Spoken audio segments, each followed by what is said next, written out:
just having the support, just having the discipline to, show up and put yourself through a vigorous, training program, says a lot. I mean, like you can apply all of the skills, to just about any work setting, or any social setting, even in the future.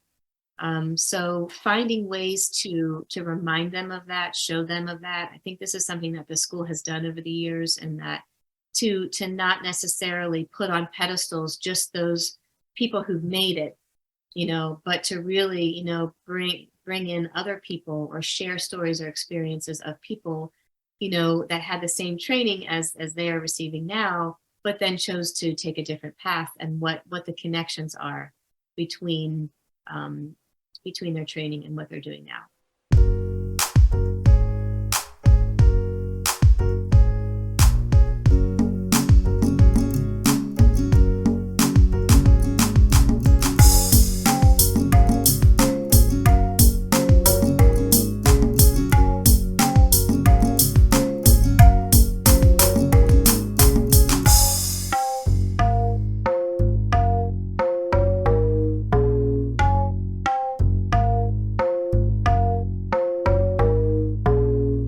Iris, thank you so much for coming on and chatting with us today.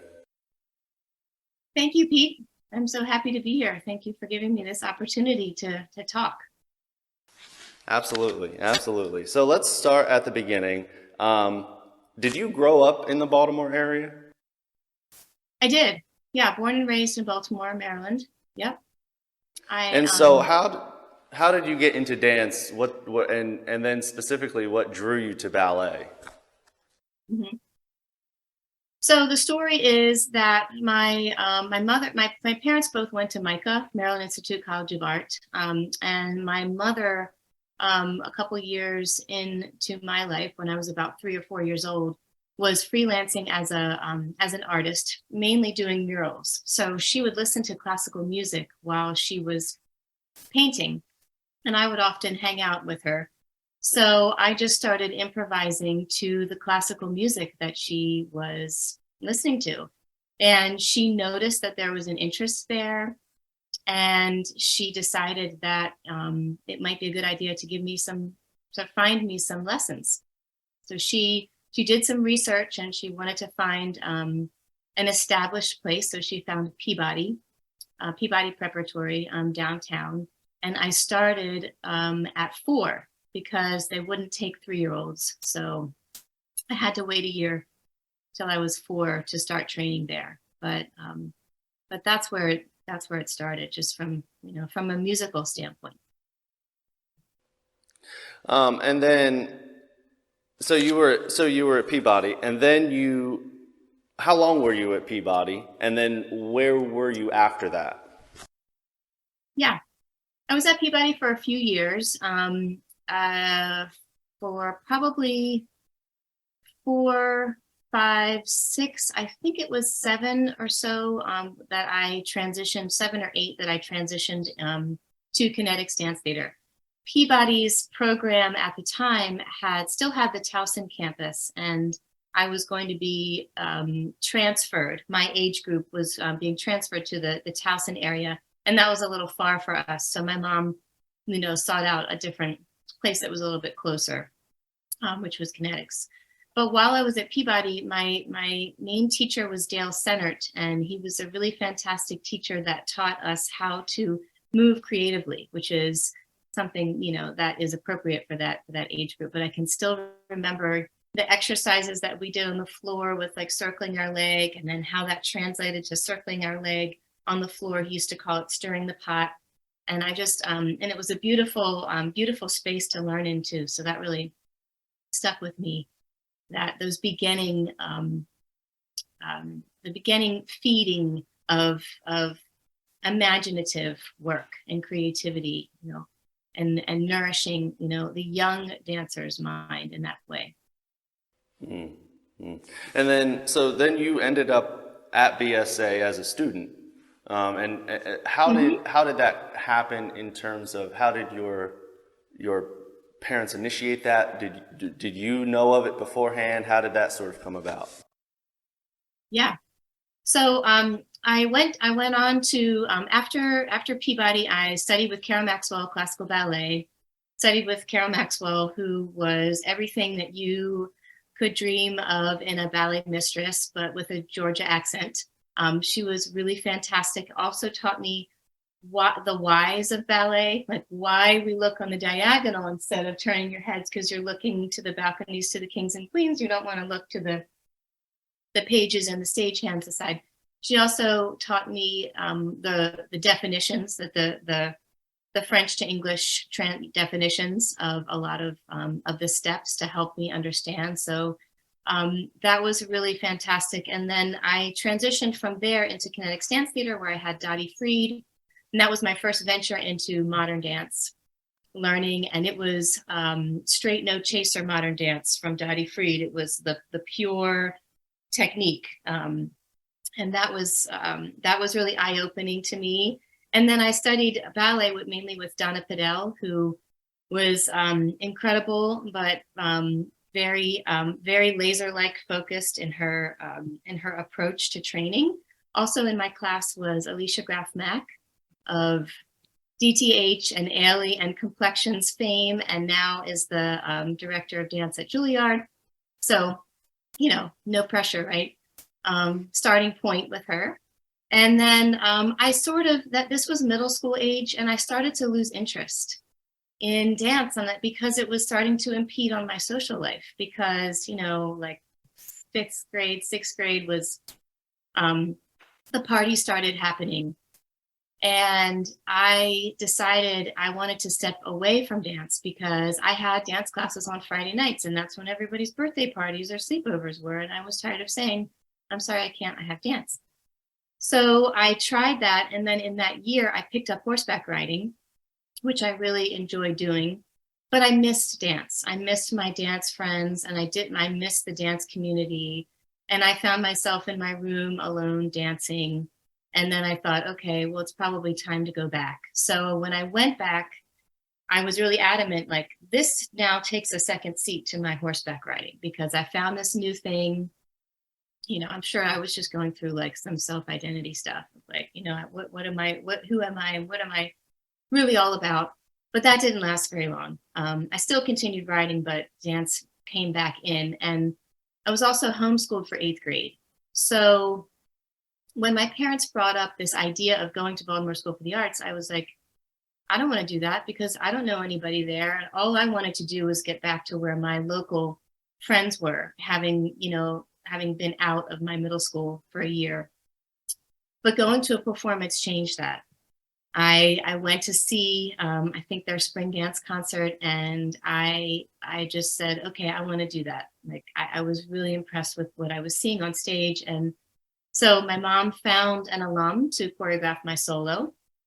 And that alum was Gary Shaw, and he choreographed a solo to Mozart's Requiem. So it was a pretty intense audition piece.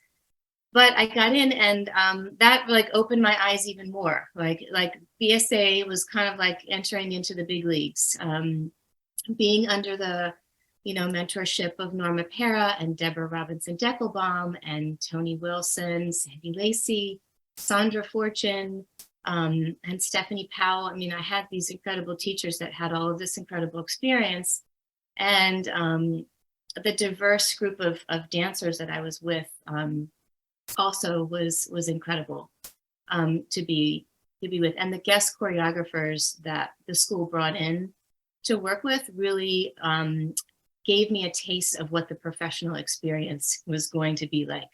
To have, we were like a little company in ourselves, and that really helped me decide whether or not I wanted to, pursue dance as a profession.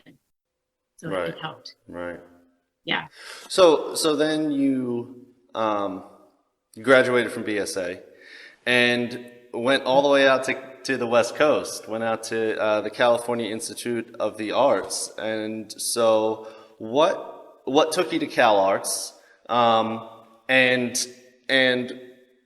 I guess how did you navigate the decision to go to specifically Cal Arts, but then to go into something more like I'm sorry, is Cal Arts like a university? Is it it's a college, It's not a or is it university. a It's a private, conservatory? yeah.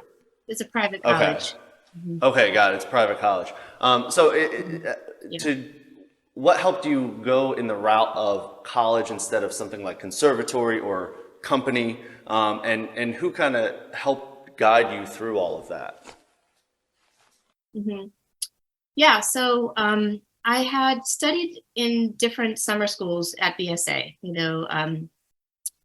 and two of them took me up to New York, and I I liked the New York experience, but I was also really overwhelmed. And I remember being told from some of the teachers and directors in those programs, you're okay, but if lost a little here and a little there, and then maybe you can come and join my company. And, you know, I took that in and wasn't really willing to like compromise myself or how I saw myself as a dancer, to fit somebody else's ideal of what I could be. So that was part of it. And then the other part was Lawrence Blake, one of the professors at Cal Arts, came to Baltimore School for the Arts to recruit. And he taught a couple master classes and said, hey, if you're interested in applying, fill out this paperwork. I liked him. I liked the classes. I liked what he was saying about the school. And I filled it out and I was accepted. And I really needed a change in scenery. I needed to be out of the city. I had been, in downtown Baltimore from my high school years. And this idea of New York being this like place of where I would have to conform, in some way or another in order to compete with everybody else and everything else that was going on there. I just decided to like rebel and go way far away to a different land, which is what it really felt like on the West Coast. And studied at Cal Arts for 4 years. And the landscape was indeed very different. The ideas about dance were very different. I went onto the other end of the spectrum. It was like conceptual this, yeah, and experimentational this. And that was just really exciting to me because I had spent my whole life to that point really trying to, again, fit in or understand how I was going to chameleon myself into something. But this was, all this collaboration work at the school and working with different departments, and anything went and nothing was too wild or crazy, nothing was too edgy. So I found it very stimulating to work in that environment, and I got to start to develop myself as a choreographer and a creative, and figure out what that was. And that led me into a semester abroad at London Contemporary Dance School. I worked very hard for that opportunity. I had to be at the top of my class to even apply. So that was another eye-opening experience, being in the metropolis that London is, and being with all of these European dancers and seeing like that, wow, this is a legit thing that people do. Like, people get paid and have jobs, and there are companies left and right. And that was another like just really invigorating experience for me to see that city, and it really fed my my independent soul of like just walking those streets and being a part of that, and meeting new friends and people. And then coming back into Cal Arts, I had some really great professors that I ended up, keeping in touch with, who were able to employ me a little bit later. And at the time, going back to making the decision about Cal Arts, it was very different than it is now. The amount of options that students have now for what they can do is just incredible. And the amount of thought that the students and families and those like guidance counselors who are helping with that process is way bigger. Back then, I and it maybe just was maybe I limited myself in thinking, but it was like, okay, this person wants you, great. The other place that I was looking at that I was applying for was a place that my boyfriend at the time was going, all the way up in Maine, which, and so I just didn't really, I didn't give myself that opportunity. I just kind of took the first thing that was like handed to me, of like, and I'm glad that I did, because I'm glad that I made that choice. But I just remark on how different it feels now to help counsel students in. So there was help, but it was kind of like, okay, well, if you want to do that, great, and go and do it. And I had to forge and find my way. And luckily, I was very bold and brazen at that age, to take on and not be afraid of like traveling to another country or being, across the country away from my family. Or so I sort of found mentors along the way. I definitely felt like I was being seen more as a whole person in the college experience as I started to venture out, instead of, this compartmentalized, well, I can make it so that, you just see me as a dancer. But the college experience was like, no, we see all of you, and we care about all of you, because all of your decisions, all of your choices funnel into, how you're developing, like, as an artist. So I appreciated that too. But right. Yeah, I think And I was prepared. Mm-hmm. Yeah. You were prepared. Go ahead. I felt like I was prepared, for the work, by the training that I got, and then the rest I sort of tried to figure out on my own. Right.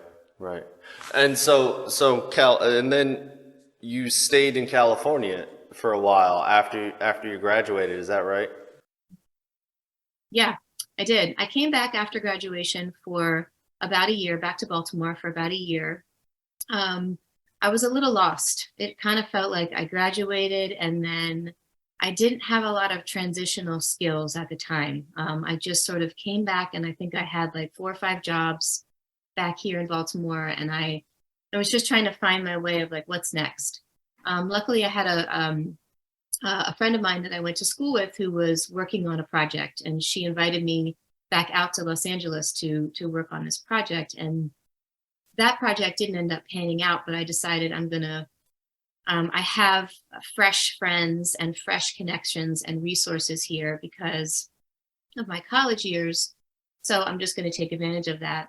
I was introduced to an incredible teacher and mentor who is near and dear to me to this day, named Wendy Lawson. And she had an independent dance school that she taught out of her house. She taught classes. Her mother was a dance teacher, so she sort of took over for her mother. And she took my lost, bewildered self and, again, reinvigorated me in my love for ballet, and got me to a point where I was able to audition for a regional company. And so that regional company was run by 2 of my professors from Cal Arts, Cynthia Young and Lawrence Blake. So I was trained and prepared. And then this was not, I didn't have a cell phone, like there wasn't this instant, like finding. So I just showed up to the audition, and they said, oh, hey, like, you could have just called. And I was like, no, I need to show up like everybody else and, and audition for your company. So I did that, and that was one of my longest longest professional opportunities and gigs that I had in California. That grew from starting in the company to then teaching in the school to then managing the studio to becoming like a principal in that company and having a lot of opportunities. And then I did I danced with other companies here and there along the way, but that was the longest one. And that way enabled me to just keep in it, keep in the dance world. Right. And right. and work independently, as a professional kind of freelancer. So what was that? What was that like? How did you survive? And really, like, what was your day-to-day life like? What was your training regimen like? I imagine you'd have to be quite self-motivated to Yeah. be on the other side of the country and like stay in it. So what was that like for you? How did you manage that? Yeah, that was challenging because I had to again have a bunch of different jobs just to kind of scrape by and make ends meet. Um, Everything from catering to coffee shop, flower shop. It was like all of these different random things, and I was fortunate to have Cynthia Young at Pasadena Dance Theater created a position, the studio manager position for me, so that I could be a little bit more salary to take some of these other things off of my plate. But it took a lot of organization, definitely a lot of motivation to keep up with all of that, with my schedule from what I was doing from one day to the next. And then on top of that, I had a professional job. So I had to make sure that I was in class enough. I did all kinds of outside supplemental things. I did bar this, bar that, Pilates this, Pilates that. I found some Pilates studios that would, and also physical therapy spaces that would accept my meager dollars or would allow me to exchange something for some time, in the spaces, that kind of like bartering. I did that. And I also, the Rose Bowl in Pasadena has an aquatic center, and they have some Olympic sized pools, and their membership was really, really cheap, cheaper than some of the other more expensive gyms. So I had a membership there, and I would swim outside. So I got some sun and some exercise at the same time. But yeah, and like there were, I lived near a park, so I would walk. I mean, it was like when I look back on it now, I was like, I was just constantly in motion and constantly training, but I was responsible for just myself. I lived independently and it was just me. So that made it easier to focus. I was able to just focus on what I needed to do to prepare my mind and my body and take care of myself for the season, that we were performing in. So, but I think it was sometimes hard because sometimes it felt like I was treading water, and just putting all this effort in just to maintain and, but the satisfaction of the performances always helped, justified all of that work and training in the end. Yeah. Mm-hmm. Right.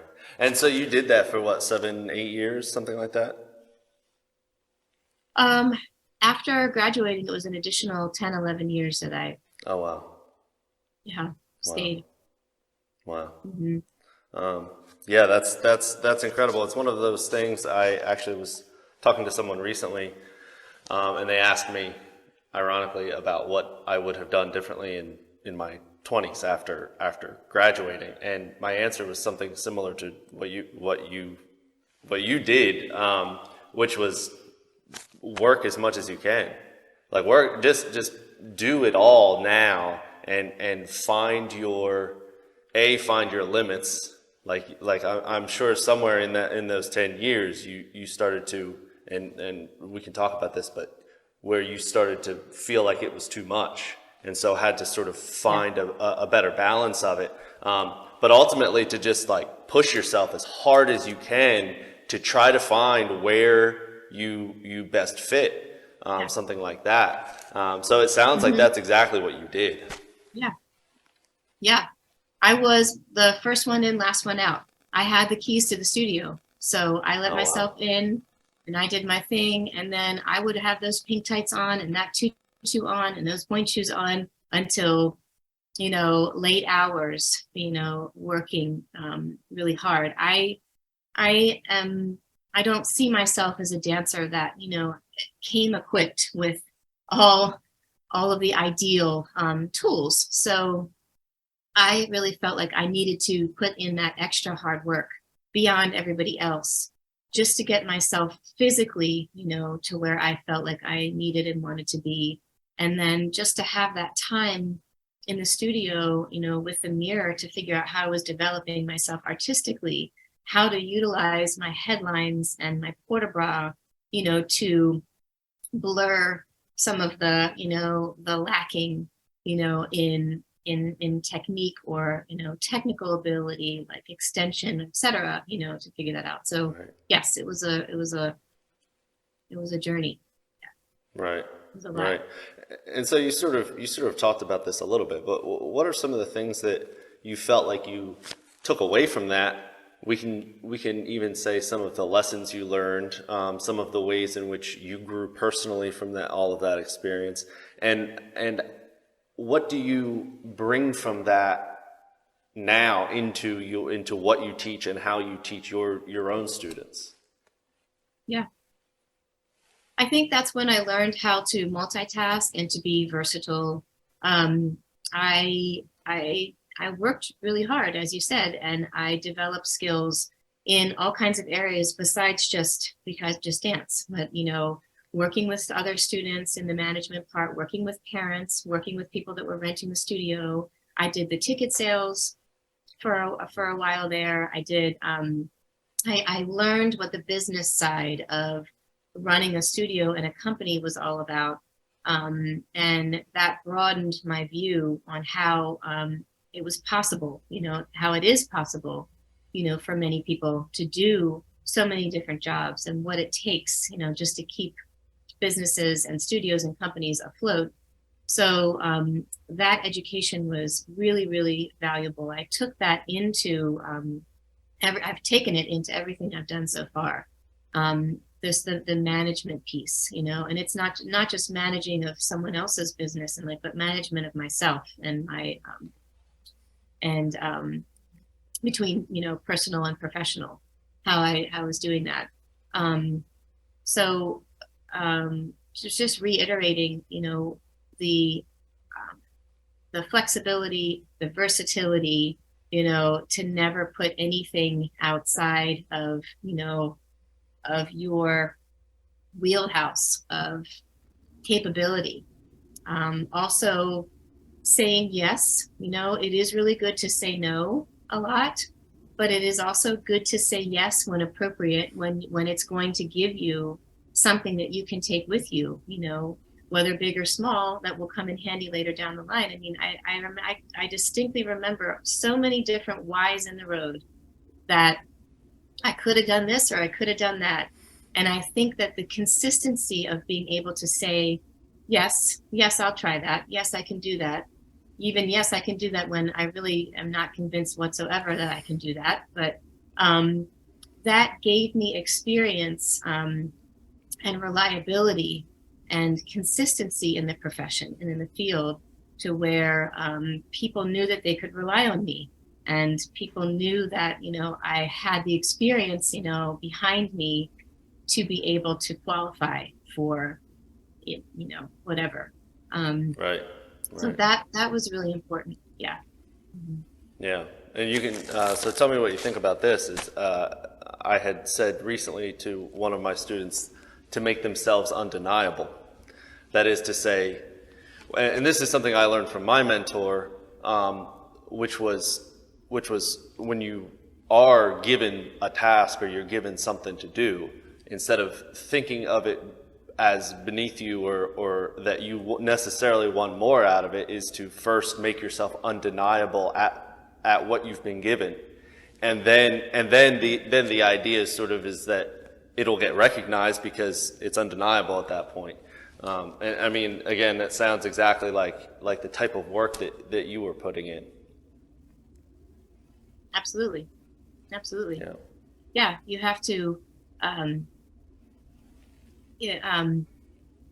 Undeniability is a really, really great word, because it's like without a doubt, and you do have to be able to take on challenges, even when you personally don't feel like at the time that's the right challenge for you, or like roles that you are offered or given or are available to you that you don't feel like, well, that's not me. Or, I mean, some of my best work was work that I struggled with from start to finish. And I could not stand to be in the rehearsals, and I could not stand the person I was working. That, created diamonds, of work that taught me so much about resiliency and working through. And then that's something I'm trying to impart to my students right now. It's like, you can make anything of what you are given. And there is no such thing as a role too small, right? Or even too big, because that can be overwhelming too. Mm. But how and what you make of it does not go unnoticed, like hardly ever, right?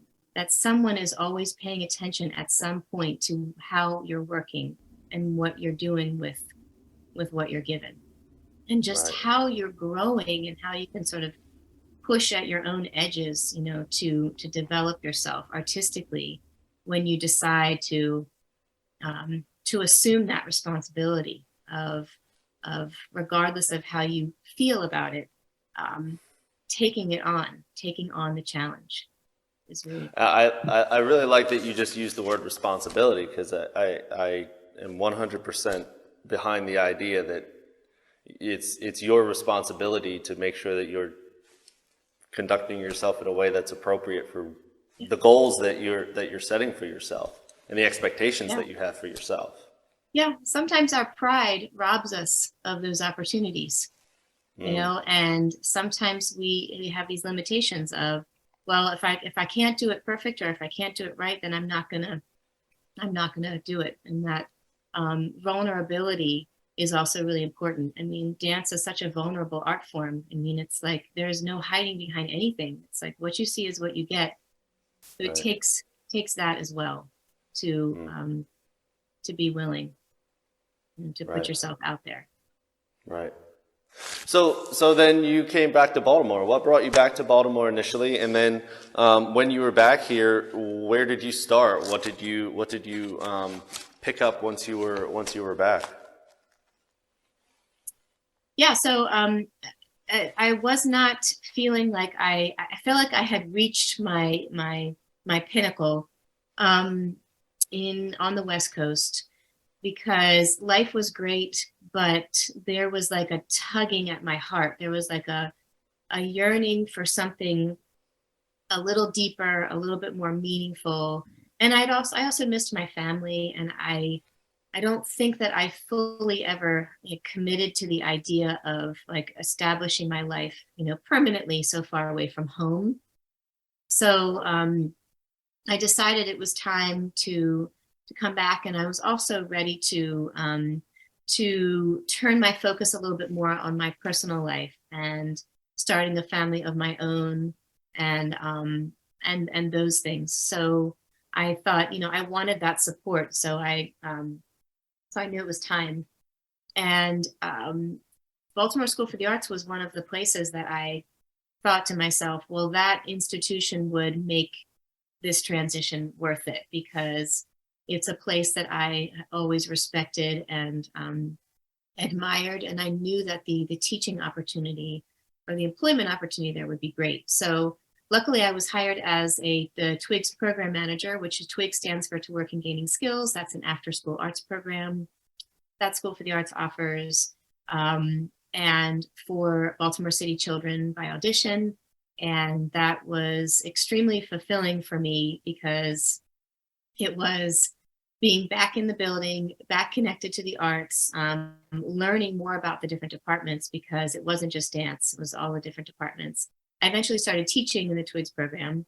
So I got my teaching experience there at the school. That led into teaching a class in the high school, which led into some more. And so I was just that gave me the anchor and the grounding and the foundational and like the satisfaction in my professional world, to be back connected with the school. And And then in the meantime, I was still dancing, freelancing a little bit. I worked with Bowen Macaulay Dance, um, worked with Hartford Ballet Company. I did some Campbell Dance Experience. I did some work with some local companies as well. So I was still trying to balance work and dance, but it it just, again, it opened up that a way for me to work in a more meaningful capacity, um, that felt a little more right, Mm. for me. So that led to and the opportunity to apply for dance department head. I applied for it initially and made it down to the last three, but was not given the opportunity, and continued my work into Twigs, and then applied for a second time, and am now the dance department head at Baltimore School of the Arts. So that is it's a huge milestone and full circle story for me, for sure, to now Right, be in this position. Yeah. right, right. So how has we're going to come back to your role as head of the department for sure, but when you went back initially to BSA, how did you find that the program had changed, we could say evolved? Was the head of the department at the time different than when you were a student? And if so, how had that influenced the direction of the program?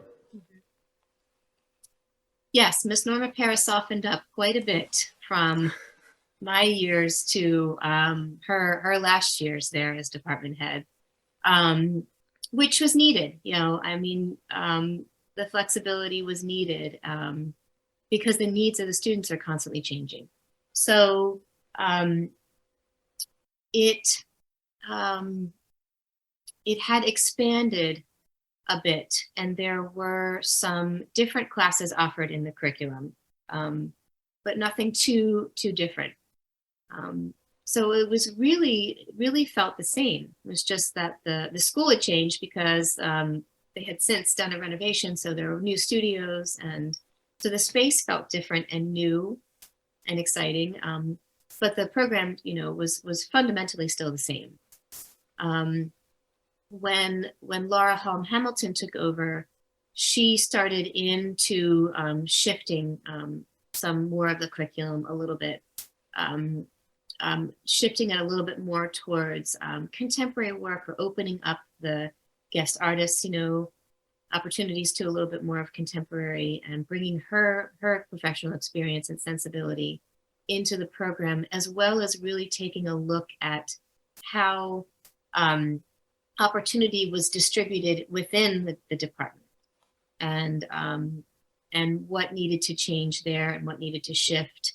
And this was just before the pandemic, when everything was, really shooken up. And so we're like on a really different trajectory right now, just because of there's no option, no choice to go backwards. But so much has been shooken up in the dance world, that we're all kind of trying to figure out, where things are landing, and where to grab pieces to put them back together again, and what direction we need them to go in. And the dancers themselves are traumatized, and their training was disrupted. And I think that, I am learning really quickly that the things that I assume, are known, are not necessarily known by some of these, newer generations of dancers, because of that disruption. And also, the healing capacity, the need for wellness, and how we incorporate mental health and taking care of ourselves into the into the training, without sacrificing the integrity of the training. That's a big challenge. Right. Yeah. Yes. Yes. Yeah. I don't know if you had this experience as well, but I found, for at least me as a teacher, I'll speak for myself, that there was an interesting sort of bell curve distribution, where on one end I had students that stopped dancing entirely during the pandemic. On the other end, there were dancers that took the opportunity of I'll say it that way, took the opportunity of the pandemic and really just sharpened themselves in a surprising way. There was about 70% in the middle that sort of just wrote it out, and I was more like in that group where it was like we're just going to plow through and do the best we can. But we had a few students that really saw it and took it as an opportunity, and when they came back into the studio, they were completely different dancers, which was a really interesting. It was not necessarily what I expected, but I was surprised at the potential resilience in some of the students, and how they extracted that potential themselves during what would otherwise be a pretty intense, I'll say, for lack of a better way of saying it, experience through 2 years of a pandemic. I don't know if you had a similar experience. Yeah, definitely. And I think for the most part, the students that found success through the pandemic and doing online training were ones that had already established a pretty good routine and had pretty good organizational skills to begin with. And so they were able to transition pretty seamlessly because they had taken the time to develop what that meant to them. And so being in a different environment didn't necessarily, change their commitment to their own rituals or their own practices of how they were, going to approach their training. Right. But there were some that I was just really, concerned about, that I thought that this was, they were just going to really just turn and go the other direction. And so it got, I think that we were able to sort of pull those students out of that just in the nick of time for them to, be able to return back. But, dancers hitting their foot against their ceiling fan bulbs, and then the ceiling fan bulbs shattering all over the place, and then that caused a meltdown, and then it was it was just enough was enough. But yeah, I think that those students who had the tendency or the ability, or at least who appreciated their alone time to focus, or the focused time that it was, we're able to deepen that for sure. Right. That ability. Right. Yeah. So let's go back to your role as department head. What exactly is your role as department head, and what are some of the challenges that you face in your position and that the program faces as a program, and how do you manage those, and sort of how do you manage those? Yeah. I'm still figuring out what this all means to me just a couple months in, but I will reiterate that balancing the current needs of the students with not losing the integrity of the type of training that they need, to be competitive, applying for conservatories, colleges, companies, and all of that. There's a delicacy that they have right now that is not necessarily a bad thing, but it is something that needs to be tended to, and handled with care. How they receive, I think that things are still very magnified for them, and again, how they're taking in information matters to them. Advocating for themselves matters to them. And that can be challenging because they don't always have the tools to do so. They mean well, and I applaud and support them for advocating for themselves. But sometimes there's a missing link between, with the how and and in the approach, that they're trying to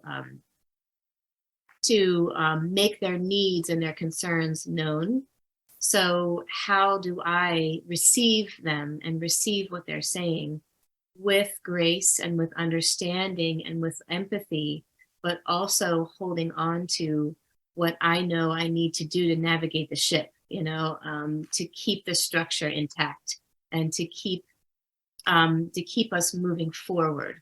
Um, that's been a challenge that I've identified for myself personally. How I'm on the receiving and the collecting end all day long, and then I have to then process.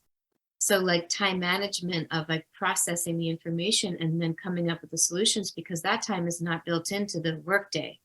That's like an after hours thing. So and I know that can be really unsustainable. So how do I figure out how I can block time off, during reasonable hours to come up with solutions? How do I stay visionary in what I'm trying to do while still making sure that I'm not, ignoring or not tending to the everyday needs of both, the families, the students, and the faculty, and other stakeholders, in the school and beyond.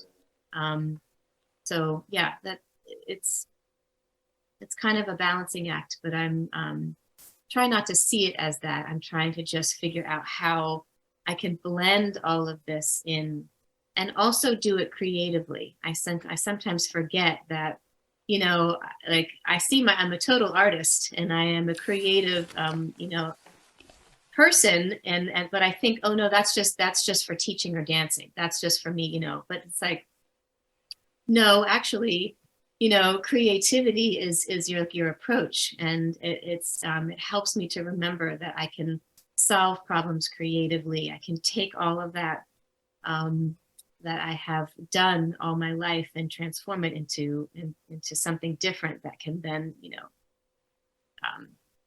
bring us to some solutions, whatever they may be day to day. Yeah. I was talking recently with Tamako Miyazaki, who had done a master class for us, and we were talking about how something like a position like a director of a company, and we were speaking on about professional level companies at the time, but it really can apply to pretty much the director or the head of any sort of, you could be the director or the head of your department, your position, the owner of a studio or a small local regional company, something like that. How it's difficult to find the balance between, like you said, using your creativity to solve problems, but also doing we'll call it business management things that keep the doors open and the boat afloat, like you said. So it's not only difficult as an individual to balance that, but it's also hard to find that within yourself, to find both sides and to be able to draw on them when needed, and to know the difference between the situations that you need one and the situations you need the other. Is that something that you have? So you said, in your experience on the West Coast, that you had a lot of insight into the different aspects that are outside of the studio. How have you brought that into your work at BSA as the head of the department? I know it's only been a few months, but how have you drawn on that to be able to implement some of those concepts, some of those things that you learned into a more, I should say, a different type of formal setting, which is dance education? Yeah. Yeah. Well, I think it's the importance of, again, the versatility factor. So, I did almost everything you could possibly think of. When I was in college, I studied in the theater. So I learned how to hang the lights. I learned how to run the sound. I learned how to run the light board. And I learned what managing, the space was all about. That came into play later when I was able to single-handedly, put on a summer intensive, production or performance. I was like, yes, I can do that. I know how to do that. So I think that I'm going to try to, in this position that I'm in now, remind the students that, the learning process of all of these different things, applies. Like, I think there was a Juilliard, or maybe it was a USC School of Dance poster a couple years ago that had this beautiful dancer on it, and then it was like rays of words coming off of this dancer, and it was like all of the dance related jobs that you could possibly have, anything from like, the stage to I mean, it was just, and it was like the amount of different things. So that is really important, that you, just because if you decide to not pursue dance professionally, there are still other, areas or fields or categories that you can participate in, or use your training or use that knowledge and experience into. One being as simple as like being an audience member, So I think that that's important for them to understand, that they don't put the blinders on and forget that what they're learning, will apply, and will it weave itself into, whatever they finally decide that they want to do, or as it shifts and grows. Because, I couldn't do, what I couldn't do this job. I couldn't have the type of experience without having given myself those opportunities then. So there's just, Right. the opportunities are wide these days. And just having the support, just having the discipline to, show up and put yourself through a vigorous, training program, says a lot. I mean, like, you can apply all of the skills, to just about any work setting, or any social setting, even in the future. So finding ways to remind them of that, show them of that. I think this is something that the school has done over the years, and that to not necessarily put on pedestals just those people who've made it, but to really, bring in other people, or share stories or experiences of people, that had the same training as they are receiving now, but then chose to take a different path, and what the connections are between their training and what they're doing now. So Right. as Right. many of those as possible. Right. So I actually want to switch, if you're okay, shifting gears. I want to talk about Julep a little bit, who is your daughter, and she's 6, 7 now? 6, yeah, 6.5. 6. My goodness. So she's 6.5 now.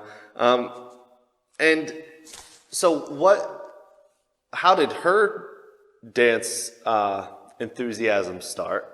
And then how did you start the navigation process of figuring out where to take her? I mean, fortunately, you're an industry insider, so to speak, so you sort of have an understanding of where she should be starting, and sort of what to look for in a school. How did you start that process? What was that like for you? Mm-hmm. So she, of course, I am somebody that would love if she chose. Some people would not. Some people do not wish our lives onto other young lives, but I don't feel that way. I just, every single time I see her in a leotard and tights, it's like my heart, So it's really, really special to me, and I had to let go of the idea that this may not be something that she wants to do. I think that's one of the hardest hardest things for an insider to accept, is this may not be your child's path, and you're going to have to deal with that. So I think I have to meditate on that every day. But she seemed to show an interest in what I was doing, and that was really, really special to me. And so I am so glad that she started with you. Bringing her to Charm City Ballet was her first experience in, and it made a huge difference, because it was fun. It was Disney Ballet Camp, and she seeing her in that week made me go, okay, like this, there's something here. She's latching on a little to this scene and this environment and this direction. And she seems to be really like appreciative and accepting of the discipline factor, which was another like key. I was looking for, okay, is she behaving? Is she paying attention? Is something sparking, something in her? And I saw all of that. So that made me go, okay, so we can do this again. And then maybe we can talk about classes. So it's been really step by step.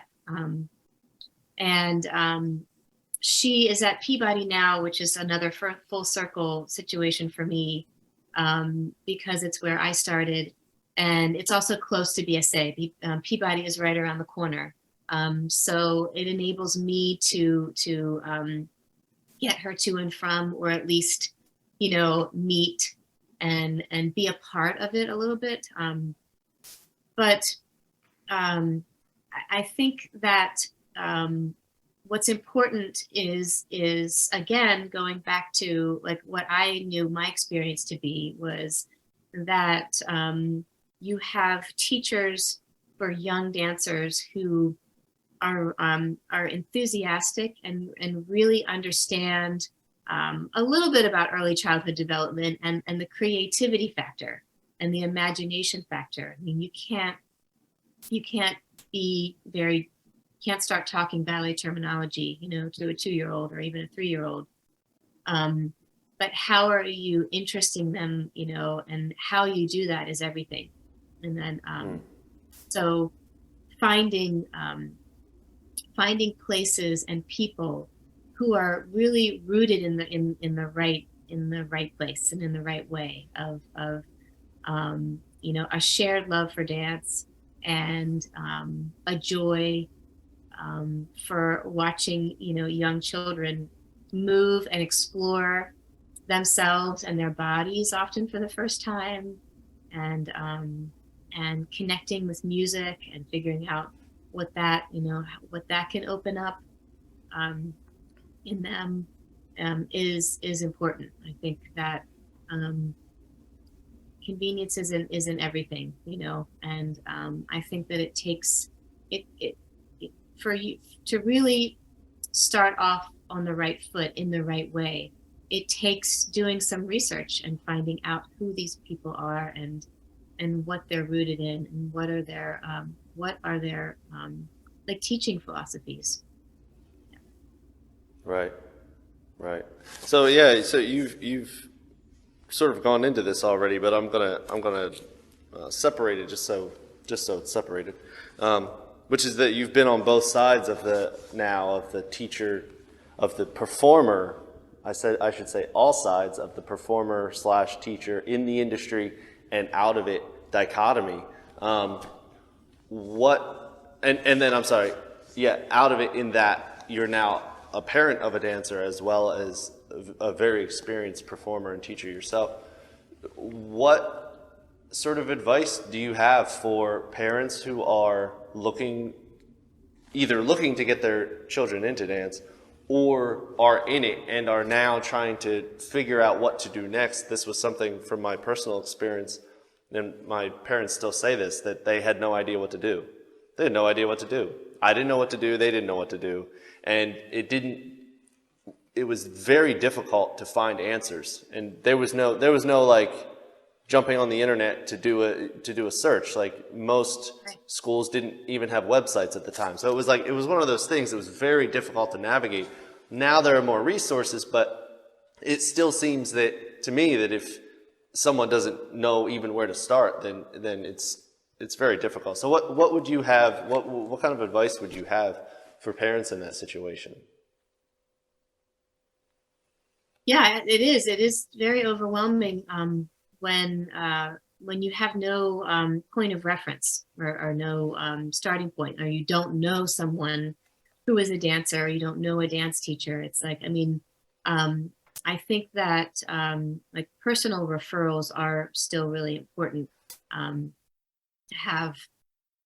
To have recommendations is really important. But again, it goes back to like what is the primary focus of this studio, or what, I personally think that regardless of what your child may end up doing, in the dance world, I think it's important to find places that are teaching the fundamentals very thoroughly and are maybe not necessarily trying to do every and anything.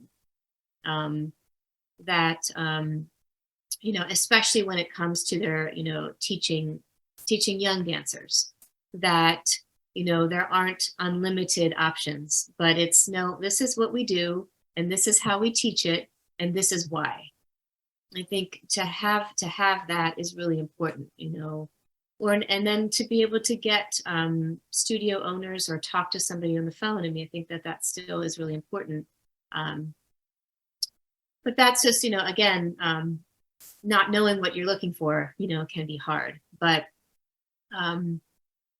like understanding again just what the concentration and focus is of that particular school, and know that your child may want to explore other things later on down the line, but you're setting the tone, and you're kind of making or breaking it from the beginning with your choice. So what's the experience level of the teachers teaching young dancers. Sometimes people think that younger, less experienced are closer in age to younger dancers means, and it could, and then it couldn't. So, but what is there, how are they doing it? Can you go and observe a class? Is that allowed? Is it, what, how open are people with sharing information with you about how, are they making you feel valued as a potential, family or client, or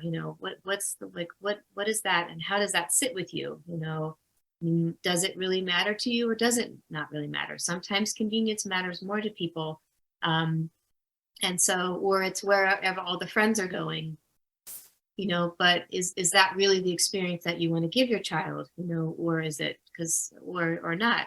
I mean, it's really, really hard for me to not think, in being a dancer and being an artist of how that would not be important, but I can definitely pass on and stress to others that that type of felt experience and that level of care, just from even inquiring to a place about, what the options would be.